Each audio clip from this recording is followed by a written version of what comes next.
బాలీవుడ్ నటుడు సైఫ్ అలీ ఖాన్ గురించి shocking news social మీడియాలో వైరల్ అవుతోంది. బాలీవుడ్ స్టార్ సైఫ్ అలీ ఖాన్ కత్తిపోట్ల గాయాలతో ముంబైలోని లీలావతి ఆసుపత్రిలో చేరారు. సమాచారం అందిన వెంటనే పోలీసులు రంగంలోకి దిగారు. బాంద్రా వెస్ట్ ప్రాంతంలో గల సద్గురు శరణ్ బిల్డింగ్స్లో భార్య కరీనా కపూర్, ఇద్దరు పిల్లలు తైమూర్, జేహాతో కలిసి నివసిస్తున్నారు సైఫ్ అలీ.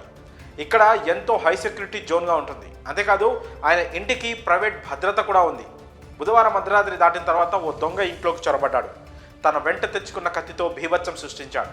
అడ్డుకోవడానికి ప్రయత్నించగా వాడికి కత్తి చూపించి బెదిరించాడు.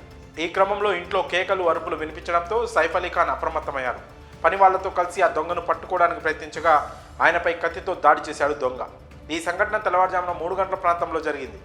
పని మనుషులు, కుటుంబ సభ్యులు సైఫ్ అలీ ఖాన్ను లీలావతి ఆసుపత్రికి తరలించారు. చీఫ్ ఎగ్జిక్యూటివ్ ఆఫీసర్ నీరజ్ ఉత్తమని మాట్లాడుతూ ఆయన శరీరంపై మొత్తం 6 చోట్ల గాయాలైనట్టు వెల్లడించారు. 2 చోట్ల లోతుగా కోసుకుపోయినట్లు వివరించారు. ఇప్పటికే 2 సర్జరీలు చేసినట్లు తెలిపారు. ఈ ఉదంతంపై పోలీసులు కేసు నమోదు చేశారు. దర్యాప్తు మొదలుపెట్టారు.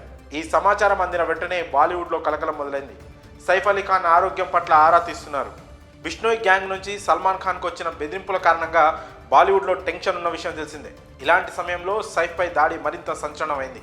క్రికెటర్ పటౌడీ, షర్మిలా ఠాకూర్ సంతానమైన సైఫ్ అలీ ఖాన్ బాలీవుడ్లో మంచి నటుడిగా పేరు తెచ్చుకున్నారు. ఈ ఘటనపై ఎన్టీఆర్ స్పందిస్తూ సైఫ్పై జరిగిన దాడి గురించి విని షాక్కు గురయ్యాను. ఆయన త్వరగా కోలుకోవాలని, ఆయురారోగ్యాలతో ఉండాలని కోరుకుంటున్నట్లు ట్వీట్ చేశారు. ఇటీవల దక్షిణాది చిత్రాల్లో కూడా నటిస్తూ మంచి గుర్తింపు తెచ్చుకున్నారు సైఫ్ అలీ ఖాన్. మరి ఆయనపై దాడి జరగడంపై మీ అభిప్రాయాలను కామెంట్స్ రూపంలో తెలియజేయండి.